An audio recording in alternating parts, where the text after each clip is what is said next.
Continuamos con el tema Derecho Disciplinario para los Notarios, con el doctor Manuel Dagoberto Caro Rojas, abogado, especialista en Derecho Administrativo, Derecho Disciplinario y Derecho Constitucional, asesor de despacho, superintendente de Notariado y Registro.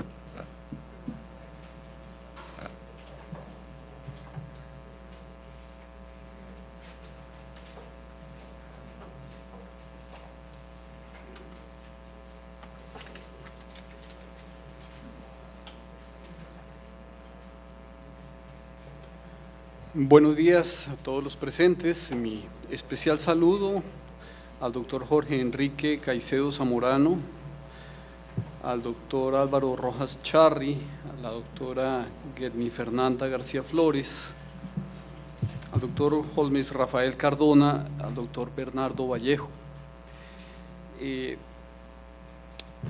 La Constitución Política colombiana empieza por decir que Colombia se define como un Estado social de derecho y en consecuencia con ello, a continuación en el artículo 6º del Constituyente habla del principio de responsabilidad jurídica, marcando una diferencia de trato entre la responsabilidad que enfrentan los particulares solo por infracción a la Constitución o la ley y la de los servidores públicos, que responden por la misma causa, pero además por omisión o extralimitación en el ejercicio de sus funciones. Pues bien, si se tiene en cuenta que la propia Constitución más adelante dice que la ley determinará la responsabilidad de los servidores públicos y la manera de hacerla efectiva, así como la de los particulares cuando se les habilite para el ejercicio de función pública, encuentra uno bastante reconfortante, bastante agradable el hecho de que efectivamente aquellos a quienes les corresponde aplicar la ley en un ámbito determinado se preocupen por conocer los alcances de esta. Eso es precisamente lo que se pone de manifiesto en esta convocatoria, que como lo decía el doctor Rojas, ha traído aquí a más del 92% de los notarios de los departamentos del Valle, del Cauca y de Nariño, junto con su equipo de colaboradores, porque deben tener muy claro que en materia de responsabilidad disciplinaria se habla de la ignorancia supina como forma de conducta culposa. Se dice que hay ignorancia supina cuando alguien desconoce lo que está obligado a conocer en razón de la función que desempeña. Pues enhorabuena, porque ustedes pretenden con esta capacitación evitar una imputación por ignorancia supina. Y en cuanto al tema que a mí me compete, el de la responsabilidad disciplinaria de los notarios, yo quiero empezar por plantear una pregunta: ¿por qué los notarios responden disciplinariamente? Pues bien, la propia Constitución permite que los particulares asuman junto con el Estado el ejercicio de las funciones públicas, que colaboren con el Estado para dicha tarea. La doctrina del derecho administrativo de mucho tiempo atrás habla de la descentralización por colaboración, y en ejercicio de esa tarea, pues aquellos que las asumen deben ser objeto de control.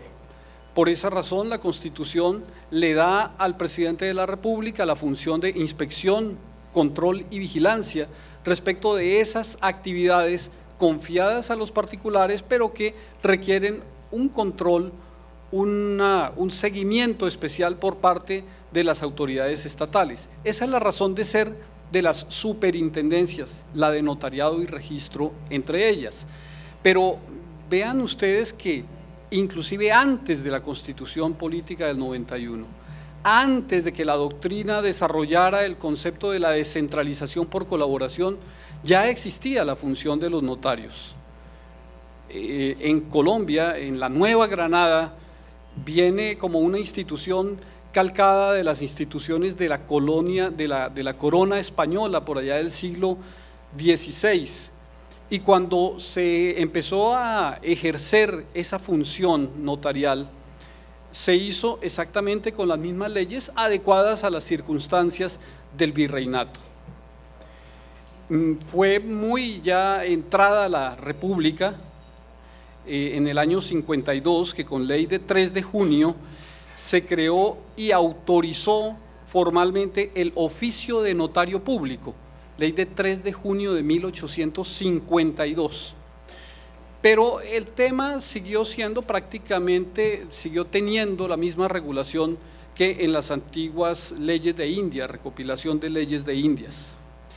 Vino luego la ley 94 del 26 de mayo de 1873, por medio de la cual se adoptó como Código Civil el que para entonces tenía ya en vigencia el Estado Soberano de Santander.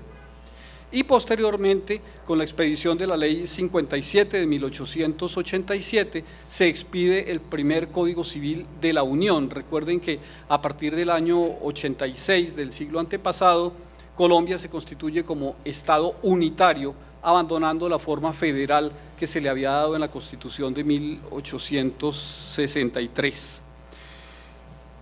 Esa legislación del Código Civil, pues conoció el primer y único estatuto notarial que hemos tenido con el decreto ley 960 del 5 de agosto de 1970. Una legislación ya próxima a cumplir 50 años, medio centenario. Demuestra que esta función tiene, en cuanto al marco normativo que la rige desde el punto de vista, digamos que estructural, cierta estabilidad. Pero lo que sí definitivamente no tiene estabilidad, porque tiene mucha dinámica, es el derecho civil, el derecho comercial, el derecho contractual, respecto del cual les corresponde a ustedes verificar la legalidad en los actos que autorizan. Los notarios entonces han sido pioneros en el ejercicio de funciones públicas que le competen de ordinario al Estado. El Estado les ha permitido ese ejercicio y cada vez más les confía algunas responsabilidades, como bien nos lo señalaba el doctor Álvaro Rojas, por ejemplo, el tema de la unión de parejas del mismo sexo o el trámite no controversial de sucesiones. Por esa razón podríamos decir que cumplen una función complementaria a la que ejerce la rama judicial. Y él aquí con cifras nos demostraba, de hecho, de qué manera se descongestionan los despachos judiciales gracias a esa labor que ejercen ustedes. Pero también, y desde antes que la ley hiciera como sujetos disciplinables a los particulares, ya ustedes en su estatuto tenían previsto que hubiese un control disciplinario por parte del Estado, representado en la Superintendencia de Notariado, y en la Constitución Política quedó plasmado que ese control disciplinario especial se ejercería sin perjuicio de la potestad disciplinaria preferente que tiene el Procurador General de la Nación. Hay que tener en cuenta que los notarios son particulares, no son autoridades públicas, pero como particulares ejercen una función pública. Sobre ese particular se puede encontrar un referente en la jurisprudencia, en la sentencia C-741 del año 98, y ha venido reiterándose por la Corte Constitucional esa postura. Son particulares en ejercicio de función pública. El Código Disciplinario tiene por destinatarios primeros a los servidores públicos, pero desde la expedición de la Ley 200 del 95 ya se quiso meter bajo el redil a todos los particulares que ejercieran función pública de una manera muy imprecisa, primero muy débil, ya con la expedición de la primera reforma o posterior al Código Disciplinario del año 95 con la Ley 734, se precisó mucho más ese alcance del control disciplinario, pero siguió teniendo un capítulo aparte, 7, 8 artículos, el tratamiento que el legislador le da a los notarios. En la ley 1952 del 28 de enero pasado sucede otro tanto. Hay un capítulo especial para particulares que ejercen la función pública, pero aparte, dentro de ese capítulo, su tratamiento especial lo conserva el gremio de los notarios. ¿Por qué hago estas referencias? ¿Por qué hablar de una responsabilidad agravada de quienes ejercen función pública, sea como servidores públicos o como particulares, en este caso en ejercicio de dicha función? Pues porque no es igual la condición que tiene el particular frente a las autoridades y frente a la ley que la condición que tiene el servidor público o el particular en ejercicio de funciones públicas. A estos últimos se les confía ni más ni menos que la realización de los fines del Estado. Por esa razón ustedes verán que desde la Constitución, el artículo 6º que mencioné, plantea un tratamiento diferenciado que hace más gravosa la condición de los servidores públicos y por ende la de los particulares que ejercen función pública. Esa condición más gravosa los lleva a someterse de una manera mucho más intensa, mucho más fuerte para con las autoridades del Estado desde la perspectiva de su responsabilidad. Eso es lo que pomposamente en la doctrina se llama la teoría de las relaciones especiales de sujeción, que fundamenta esas atribuciones especiales que tiene el Estado frente a sus colaboradores en la realización de los fines del Estado. Se debe distinguir entre servidor público y particular en ejercicio de función pública por las implicaciones disciplinarias que tiene ello. Porque si ustedes ven el régimen de responsabilidad de los últimos, pues es mucho más restringido, mucho más limitado. Por ende también las conductas de las que responden y el régimen sancionatorio. Empezando además por una razón obvia, al servidor público le paga el Estado. Al particular en ejercicio de función pública no le paga el Estado. Eventualmente, si está vinculado con a través de un contrato, le paga, pero el contrato no impone subordinación, dependencia. Lo característico del contrato es la autonomía. Y al hablar de autonomía, pues de eso sí que saben ustedes, que ejercen la función con absoluta independencia, sin un superior jerárquico. Nosotros desde la superintendencia somos simplemente un organismo de inspección, control, vigilancia, orientación, pero no tenemos ese carácter de superioridad respecto de la función que ustedes ejercen.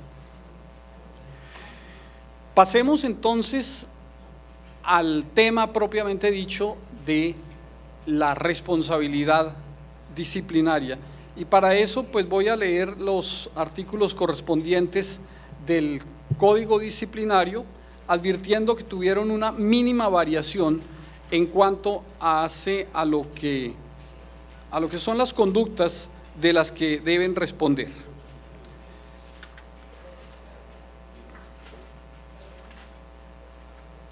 El tema en la nueva ley viene regulado a partir del artículo 75 y hasta el 82, total 8 artículos.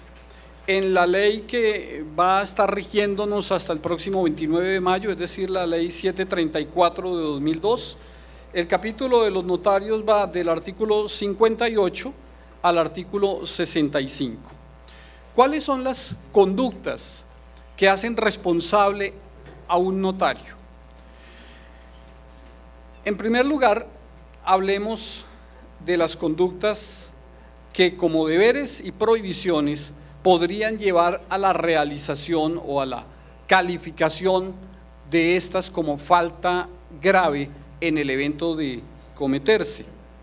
Por ejemplo, en el numeral 1 del 62, le está prohibido a los notarios emplear e insertar propaganda de índole comercial en documentos de la esencia de la función notarial, o utilizar incentivos de cualquier orden para estimular al público a demandar sus servicios, generando competencia desleal. Les está prohibido también, o mejor, es deber de los notarios, someter a reparto las minutas de las escrituras públicas correspondientes a los actos en los cuales intervengan todos los organismos administrativos del sector central y del sector descentralizado, territorial y por servicios para los efectos contemplados en el literal G del artículo 38 de la Ley 489 del año 98, cuando en el círculo de que se trate exista más de una notaría. Es recurrente esa falta en el análisis de los expedientes que llevamos en la delegada para el notariado, el no someter a reparto las escrituras. Es deber de los notarios el no desatender las recomendaciones e instrucciones de la Superintendencia de Notariado y Registro en lo relacionado con el desempeño de la función notarial y prestación del servicio contenidas en los actos administrativos dictados dentro de la órbita de su competencia. Bien, como ven ustedes, el legislador utiliza una redacción muy general, muy amplia, muy abierta, de conductas que se tipifican como deberes o como prohibiciones. Cuando habla de las faltas gravísimas, ya se vuelve un poco más concreto el lenguaje. En el artículo 61, por ejemplo, empieza diciendo lo siguiente: constituyen faltas imputables a los notarios, además de las contempladas en el artículo 48 en que puedan incurrir en el ejercicio de la función, las siguientes. Es decir, que en primer lugar nos advierte el legislador: al notario le es exigible el cumplimiento o la observancia fiel de los artículos que en la ley disciplinaria describen las conductas gravísimas exigibles a los a los servidores públicos en la medida en que les sean, en que correspondan a la naturaleza de la función que desempeñan. Y a continuación viene con un listado de apenas 5 conductas específicas especiales. Quiero detenerme apenas en una que tuvo variación, la del numeral 2, además de los 60 y tantos numerales que tenía el viejo artículo 48, que se replican, solo que atomizándolos en igual número de artículos distintos, no ya como numerales, sino como artículos independientes, además de estas 5, pero de las 5, por no haber tenido ninguna variación, me voy a referir solo a la del numeral 2 del actual artículo 61. Es falta gravísima de los notarios ejercer la función por fuera del círculo notarial correspondiente o permitir que se rompa la unidad operativa de la función notarial, estableciendo sitios de trabajo en oficinas de usuarios. Bien, hasta ahí la reforma al régimen disciplinario. ¿Qué decía la ley que va a perder vigencia el 29 de mayo? Decía además, y lugares diferentes de la notaría. Esa parte se suprime, de modo que actividades como el ejercicio de la función notarial por fuera del establecimiento del notario va a ser perfectamente válido. Y ya lo era. Los servicios a domicilio que prestan ustedes nunca tenían reproche disciplinario por parte de la superintendencia, aún a pesar de que una lectura literal de la norma vigente permitiría el cuestionamiento.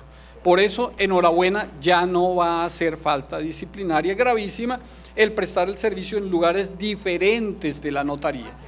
Sí, se puede en lugares diferentes, sin perjuicio de la prohibición que se mantiene de permitir que se rompa la unidad operativa de la función notarial, eso se mantiene.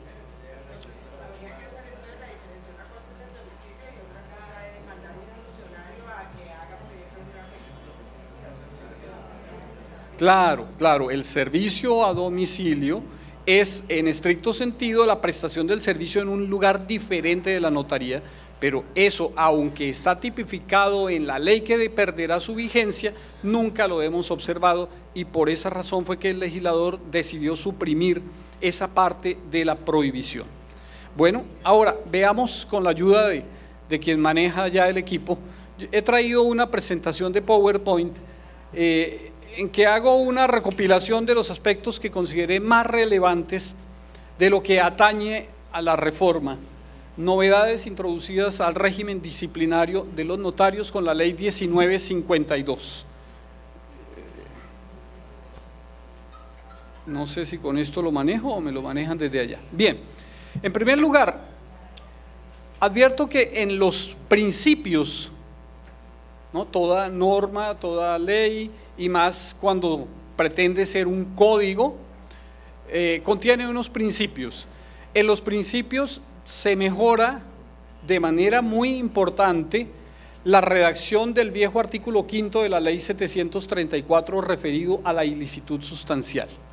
¿A qué se refiere ese concepto?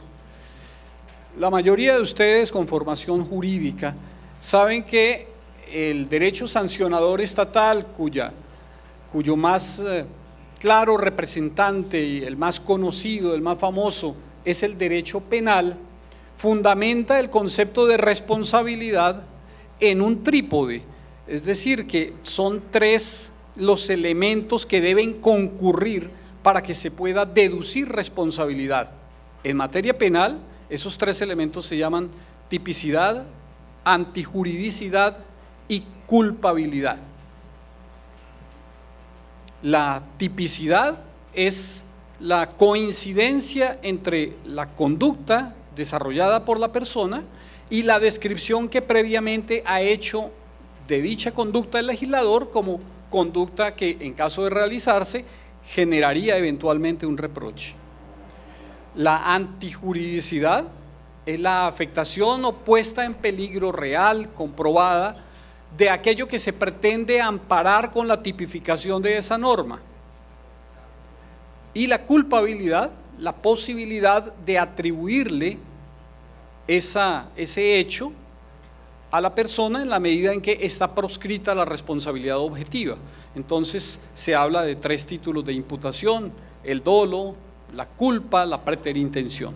Bueno, eso es un concepto básico de derecho penal. En derecho disciplinario aplica más o menos la misma lógica, solo que no se habla de tipicidad, antijuridicidad y culpabilidad, sino que se habla de tipicidad, ilicitud sustancial y culpabilidad. Este segundo elemento de la responsabilidad tenía una definición muy imprecisa en el artículo 5 de la ley 734, que se mejora con la redacción que están viendo ustedes acá. La conducta del sujeto disciplinable será ilícita cuando afecte sustancialmente el deber funcional sin justificación alguna. Queda clarísimo entonces que usted puede realizar una conducta típica, pero habrá que ver si con esa conducta se afectó sustancialmente el deber funcional, de manera que si no se advierte esa afectación sustancial del deber funcional, esa lesividad de la conducta, se puede predicar de ella la ausencia de ilicitud sustancial. Por ejemplo, uno de los deberes que tienen ustedes es el de el pago oportuno de sus obligaciones tributarias. Pero si por alguna circunstancia se presentó algún retardo y este retardo fue mínimo de 1 o de 2 días y no es reiterado, uno puede considerar que el Tesoro Público, que es en beneficio del cual se tipifica esa exigencia, pues no se vio de manera sustancial o relevante, no se vio afectado.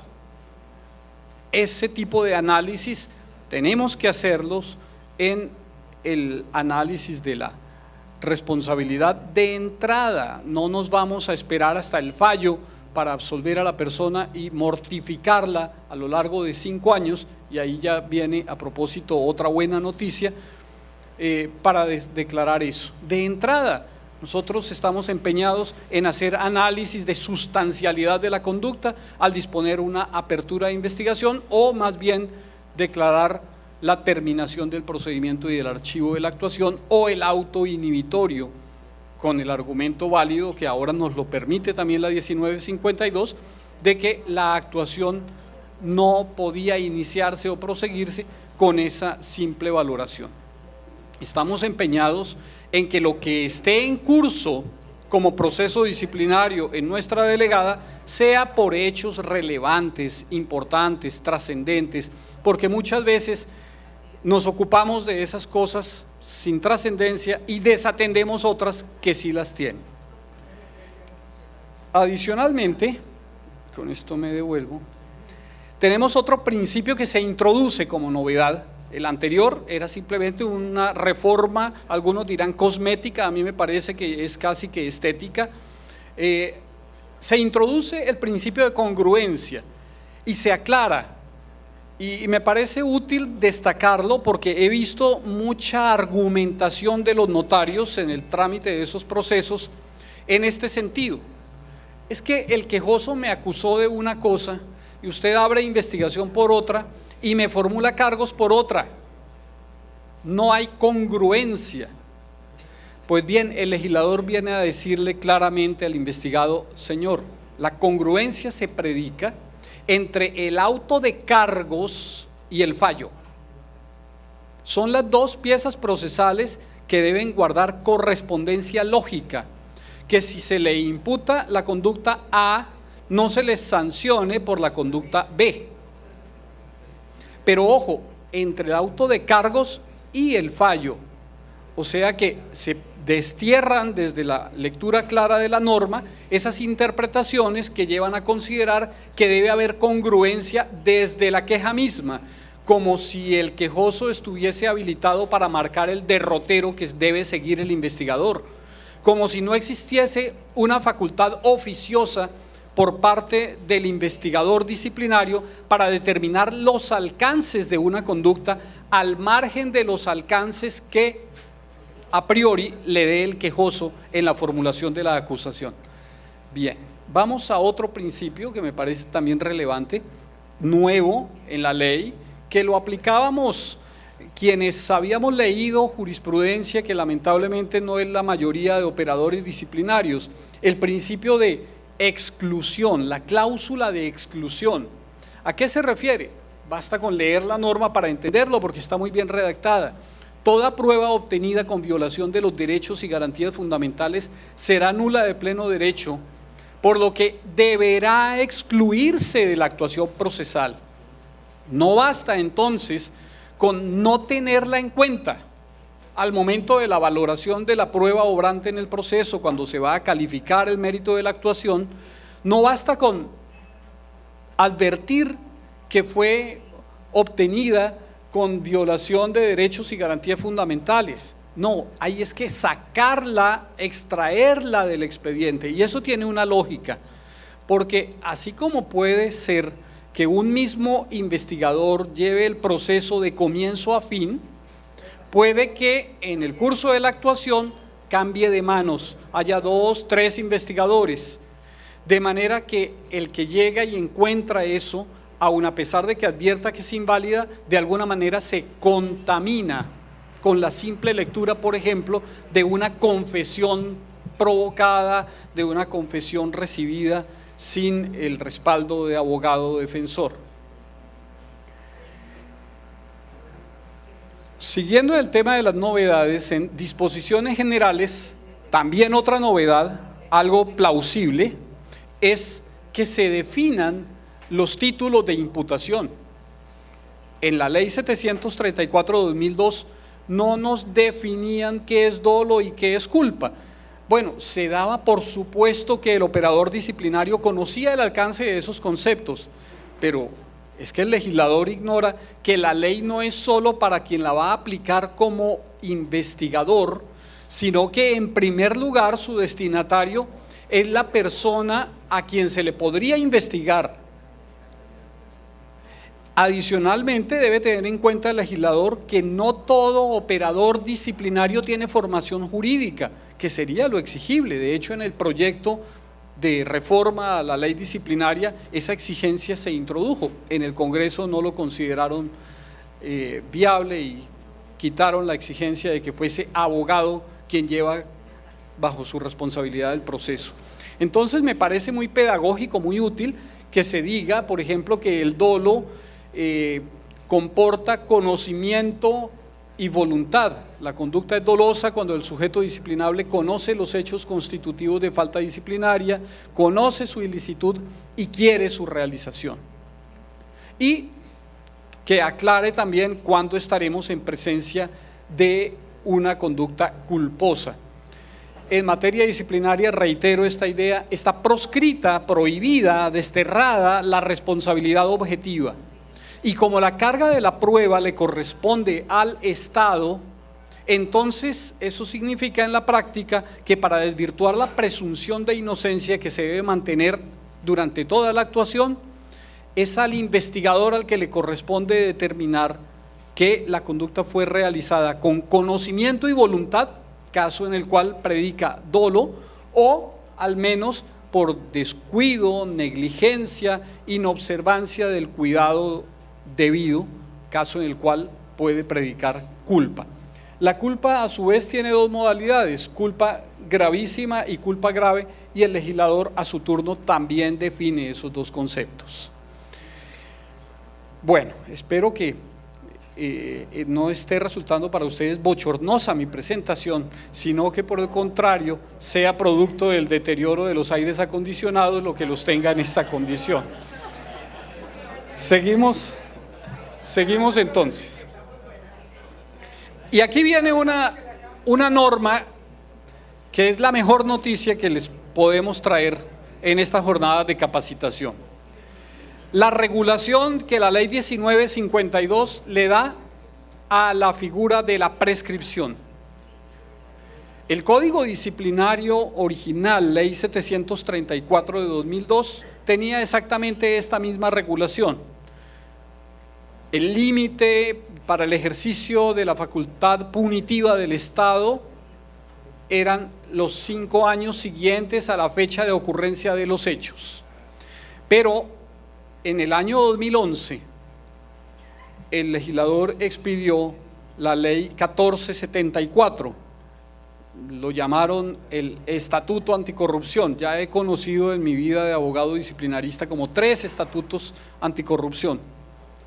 Además que le dan nombre de estatuto a normas que no tienen esa naturaleza. Yo recuerdo que desde el mismo, la ley 222 la llamaban Estatuto de Contratación. Esas son leyes ordinarias, la Constitución específicamente dice cuáles son las leyes estatutarias. Bien, y en ese Estatuto Anticorrupción se copió una figura perversa que está por allá en el régimen de la responsabilidad fiscal, que distingue entre caducidad y prescripción. Se habla de caducidad en un primer momento, fecha de ocurrencia de los hechos y 5 años más. Y a partir de la apertura de investigación, entonces un nuevo término de prescripción. A partir de la apertura, 5 años más para proferir y notificar fallo de primera instancia. Eso era lo que decía la ley 1474 de 2011, y como consecuencia de eso entonces, al destinatario de la ley disciplinaria, incluidos los notarios, se les podría mantener sub iudice durante prácticamente 10 años. Y qué pereza para el notario ya pensionado o para el que ejerció la función notarial de manera transitoria, estar atendiendo las citaciones del investigador disciplinario cuando han pasado 8 o 9 años, cuando ya ni siquiera se acuerda, si no recuerda uno lo de la semana pasada, mucho menos lo de años después. Y lamentablemente eso podía ser utilizado, bueno, hablaré de otro país, pongámosle Tanzania. Allá suelen utilizar la potestad para fines de naturaleza distinta, hablo de la potestad disciplinaria, para fines de naturaleza distinta a la verificación del recto ejercicio de la función pública. Allá tal vez los investigadores tengan otros intereses personales. Nosotros tenemos claro que no puede tenerse más norte que la búsqueda de la verdad material y la prevalencia de la justicia, y con ello el aseguramiento del debido proceso. Por eso celebramos, nosotros somos los primeros en hacerlo, el que ahora con la nueva ley se vuelva al antiguo régimen de un límite de ejercicio de la potestad punitiva del Estado de apenas 5 años, tiempo más que suficiente. Por eso esta nueva redacción de la ley 1952 en su artículo 33 les va a permitir alegar inclusive principio de favorabilidad. Aquí les estoy dando un asesoramiento, yo no sé hasta qué punto ilegal. Ustedes, si el hecho ocurrió hace más de 5 años, aun a pesar de que la apertura de investigación sea del año pasado, van a poder pedir válidamente el decreto de la prescripción de la acción, pues por principio de favorabilidad una garantía de naturaleza sustancial como esta tiene que aplicar tan pronto entra a regir la norma. Sé muy bien que el artículo último de la ley difiere la vigencia de varios artículos, entre ellos el 33, para 18 meses después, pero ese, entiendo yo, fue un lapsus calami del legislador al considerar que el 33 era una norma de naturaleza procesal, desconociendo que en su esencia es una norma procedimental, sí, pero con efectos sustanciales. Bien. En cuanto a la clasificación y límite de las sanciones, también encuentran ustedes en la nueva ley una novedad, algunas novedades importantes. Aquí tenemos en la columna de la izquierda la clase de falta y el título de imputación. En la columna del centro lo que dice la ley 734 de 2002, que tendrá vigencia hasta el 29 de mayo, y lo que dice la ley 1952 de 2019. Para las faltas gravísimas dolosas o las gravísimas con culpa gravísima, el tratamiento punitivo era de simple sanción de destitución. Se le había olvidado al legislador que más aflictivo que la destitución para aquellos que incurren en ese tipo de conductas es la inhabilidad que normalmente va aparejada con la destitución. En el régimen de sanción de los servidores públicos eso está clarísimo, destitución e inhabilidad general. En la ley, en el tratamiento especial que la ley le hacía a los notarios, solamente les permitía, nos permitía imponer frente a faltas gravísimas, dolosas o gravísimas con culpa gravísima, destitución. Ahora también los vamos a poder inhabilitar. ¿Cuál es la diferencia? Que quien comete una falta gravísima en vigencia de ley 734 puede ser destituido, pero al tercer día tomar posesión de un cargo público, porque no está inhabilitado. Y eso es contrario a la ética. Me parece que eso no es recto, no es transparente. Por eso me parece bien, porque además ustedes no incurren en esas conductas, que se les señale una inhabilidad de 5 a 20 años.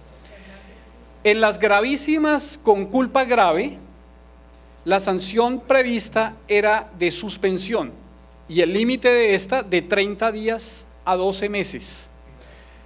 Se aumentó, pasó de 1 a 48 meses. De 1 a 48 meses es el límite de la sanción de suspensión en la nueva ley. Para las graves dolosas, exactamente el mismo tratamiento. Para las graves culposas, suspensión de 30 días a 12 meses era la sanción, ahora suspensión de 1 a 48 meses.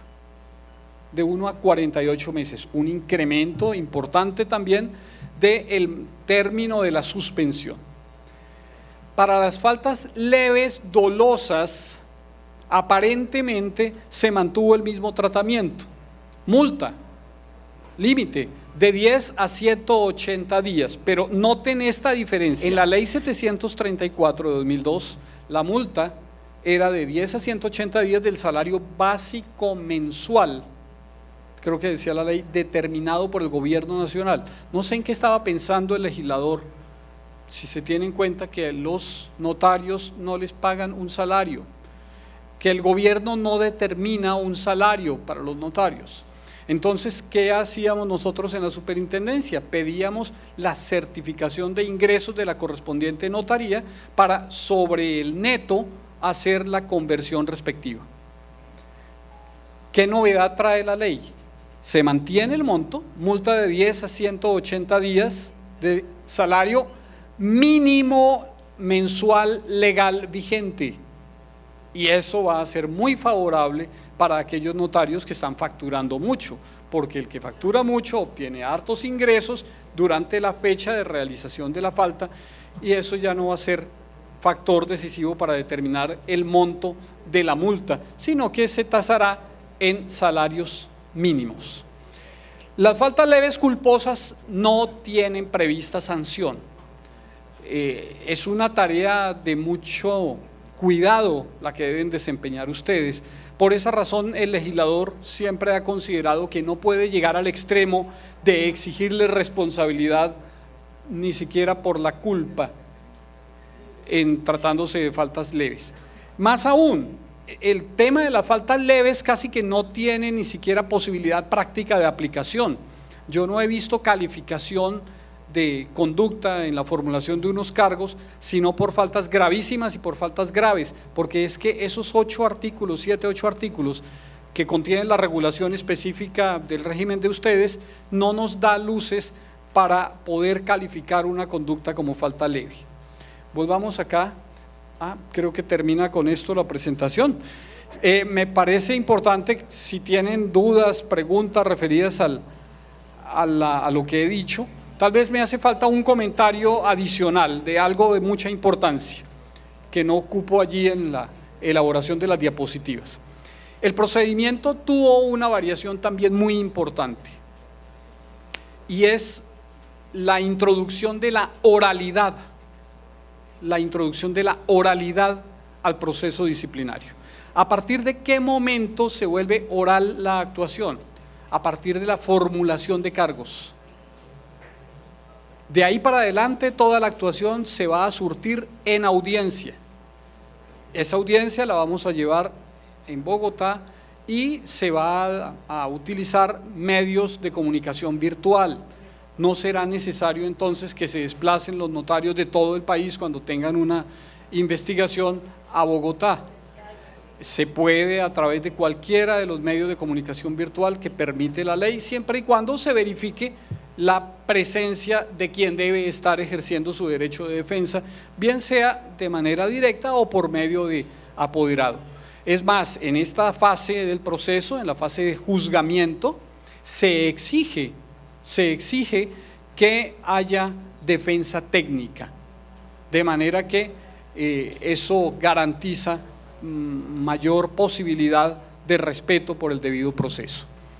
Repito, el propósito que tenemos en la Superintendencia Delegada para el Notariado es el ejercicio al pie de la legalidad de la función que nos corresponde. Nosotros no miramos el nombre del notario, sino al final, cuando sacamos la decisión, le ponemos el nombre. Antes estamos procediendo como se pinta gráficamente a la justicia, con una venda en los ojos. En lo que sí tenemos los ojos muy abiertos es aplicando la legalidad y teniendo en cuenta que el primero de los artículos de la Ley 1952, que entrará a regir, pero por mandato constitucional desde ya vigente, es el respeto por la dignidad humana. Muchas gracias por su atención.